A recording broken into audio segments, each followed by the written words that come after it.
Hello అందరికీ welcome back to my YouTube channel. ఇంకో మంచి రెసిపీతో మీ ముందుకు వచ్చేసాను. మంచి హెల్తీగా ఇంట్లో కట్లెట్ చేద్దామని స్టార్ట్ చేశాను. ఇదేంటి ముందర పొంగనాలు పెట్టి కట్లెట్ అంటుంది అనుకుంటున్నారా? లేదండి, ఇవి కట్లెట్. ఎందుకంటే నేను డీప్ ఫ్రై చేయలేదు, షాలో ఫ్రై చేశాను అనమాట. డీప్ ఫ్రై అని భయపడే పని లేకుండా రెసిపీ అయితే కంప్లీట్ అయిపోతుంది. టేస్ట్ అయితే ఏం మాత్రం తగ్గదండి, చాలా బాగుంది అసలు. రెసిపీ కోసం నేనైతే ఇలా ఈ సైజు ఆలు 2 తీసుకొని మంచిగా చిన్న చిన్న ముక్కలు కట్ చేసుకొని ఉడికించేసుకున్నాను. 2-3 విజిల్స్ పెట్టేసుకొని ఇలా కట్ చేసేసుకొని ఉడికించుకుంటే ఏంటంటే కాస్త మనకి టైం కూడా సేవ్ అవుతుంది, తొందరగా ఉడికిపోతాయి అన్నమాట. చిన్న చిన్న ముక్కలుగా కట్ చేసుకుంటే అంటే మన హ్యాండ్కి పని పడుతుంది అనుకోండి. చిన్న చిన్నగా కట్ చేసుకోవాలంటే టైం ప్రాసెసే కదా, అదే పెద్దగా 4 ముక్కలు చేసేసి వేసేస్తే కుక్కర్లో ఉడికిపోతుంది. సో నేనైతే నా హ్యాండ్కి ఎక్కువ పని పెట్టేస్తాను ఈసారి అయితే.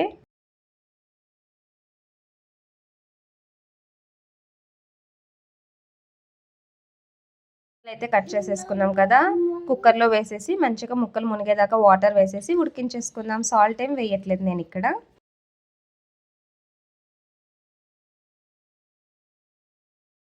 స్టవ్ మీద పెట్టేసుకొని కుక్కర్ని ఇప్పుడైతే మంచిగా వీటికి ఏం కావాలంటే జస్ట్ చూడండి, చాలా సింపుల్ అనమాట.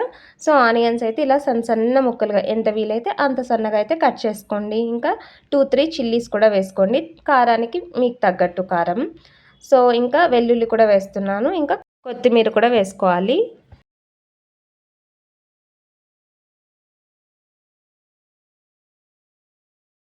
అన్నిటిని ఇలాగే సన్నగా చిన్నగా వీలైనంత చిన్న ముక్కలుగా అయితే కట్ చేసుకొని రెడీగా పెట్టేసుకోవాలి.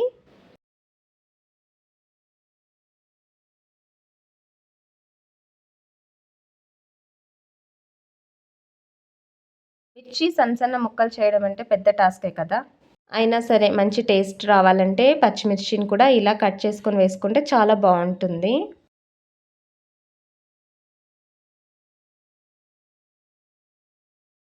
నెక్స్ట్ వెల్లుల్లి ముక్కలను కూడా ఇలా సన్నగా కట్ చేసేసుకొని పెట్టేసుకోవాలి.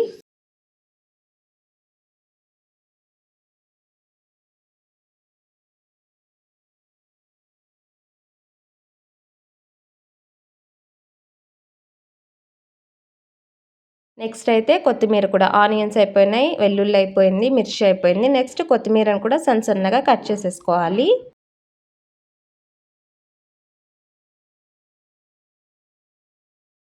ఆలు అయితే మంచిగా బాయిల్ అయిపోయినాయి, వీటిని అయితే వాటర్లో నుండి తీసేసుకొని గిన్నెలోకి వేసేసుకుందాం. ఇప్పుడు ఇందులోకి కట్ చేసి పెట్టుకున్న ఆనియన్స్, పచ్చిమిర్చి, వెల్లుల్లి, కొత్తిమీర అన్నిటిని అయితే వేసేసుకోవాలి.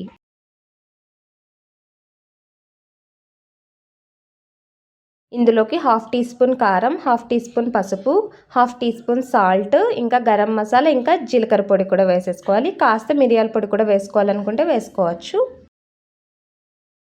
ఇందులోకి 2 టేబుల్ స్పూన్ సన్నరవ్వ, ఇంకా 3 టేబుల్ స్పూన్ కార్న్‌ఫ్లవరు, ఇంకా 3 టేబుల్ స్పూన్ బియ్యం పిండి కూడా వేసుకొని మంచిగా మిక్స్ చేసుకోవాలి. స్మాష్ అయిపోవాలన్నమాట ఆలు మొత్తం అంతా.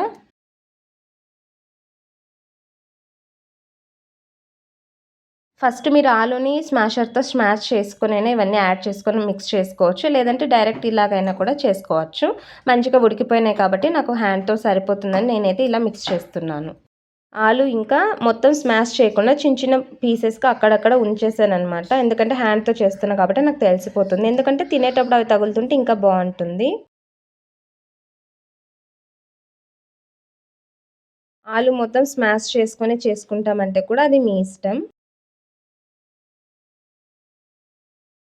నెక్స్ట్ స్టవ్ ఆన్ చేసుకొని ప్యాన్ పెట్టేసుకొని, సో దాంట్లో ఒక 2 టేబుల్ స్పూన్ ఆయిల్ అయితే వేసుకొని మనం తీసుకున్న ఈ ఆలు మిశ్రమాన్ని అయితే కట్లెట్స్ లాగా మంచిగా చేతితోటి తీసుకోవాలి. ఆయిల్ అయితే రాసుకోవాలి కొద్దిగా. మంచిగా ఫ్రీగా వస్తాయి, బాగా వస్తాయి అన్నమాట. సో అలా చేసుకొని ఇలా వేసేసుకోవడమే ప్యాన్లో ఎన్ని వీలైతే అన్ని. పైన నుండి కూడా ఒక 1/2 టేబుల్ స్పూన్ ఆయిల్ అయితే వేసుకొని మంచిగా షాలో ఫ్రై చేసేసుకోవడమే. మూత పెట్టుకుంటే మంచిగా కుక్ అవుతుంది అన్నమాట లోపల దాకా కూడా. సో సిమ్‌లోనే పెట్టుకొని చేసుకోవాలి ప్రాసెస్ అంతా. కాస్త టైం పడుతుంది, బట్ టేస్టే కదా మనకు కావాల్సింది ఫైనల్‌గా. చాలా బాగుంటాయి కాబట్టి కాస్త వెయిట్ చేయాలి. సో మంచిగా టర్న్ చేసేసుకోవాలి. బోత్ సైడ్స్ టర్న్ చేసుకున్న తర్వాత ఇటు సైడ్ కూడా మూత పెట్టేసుకుంటే లోపల దాకా మంచిగా కుక్ అవుతుంది.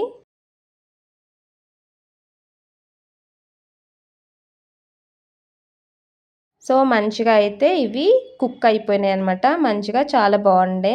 పైనంతా క్రిస్పీ క్రిస్పీ వస్తుంది లేయర్ అంతా. లోపలైతే సాఫ్ట్ అంటే చాలా సాఫ్ట్ వస్తుంది. టేస్ట్ సూపర్ ఉంటుంది. సో వీటినైతే పక్కన తీసేసుకొని నెక్స్ట్ బ్యాచ్ని కూడా వేసేసుకుందాం.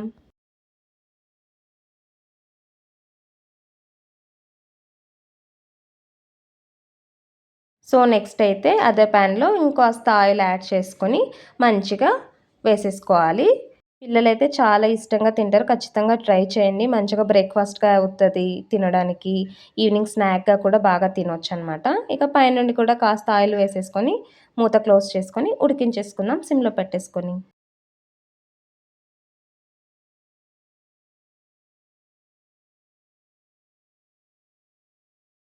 దగ్గర దగ్గర వేసేసాం కదా ఇందాక వేసినప్పుడు. సో అతుక్కుపోయినాయి. పర్లేదు బ్రేక్ అవ్వకుండా మంచిగానే వచ్చేసినాయి. ఇంకో పక్కనకి కూడా టర్న్ చేసేసుకొని మంచిగా ఫ్రై చేసేసుకుందాం.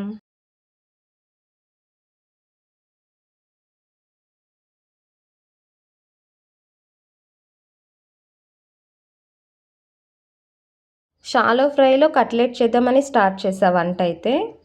కానీ షాలో ఫ్రైకేసి ఆయిల్ కూడా తక్కువ చేసేసి నేనింకా ప్యాన్ కేక్స్ లాగా పుల్లుంటలంటారు కదా! అలా రకరకాలు గుర్తొస్తున్నాయి చూస్తుంటే. బట్ టేస్ట్ అయితే చాలా బావుండే సీరియస్‌లీ.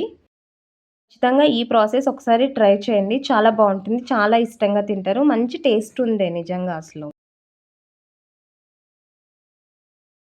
ఇవి కూడా 2 సైడ్‌లు రోస్ట్ అయిపోయినాయి కాబట్టి తీసేసుకుందాం వీటిని కూడా. చూసారు కదా! ఎంత మంచిగొచ్చినాయో. పిల్లలైతే ప్యాన్ కేక్స్ అని పెట్టినా కూడా తినేస్తారేమో మేబీ. రెసిపీనైతే ఖచ్చితంగా ట్రై చేసి ఎలా వచ్చాయో టేస్ట్ కామెంట్ చేయండి. నా ఛానల్‌ని సబ్స్క్రైబ్ చేసుకోండి.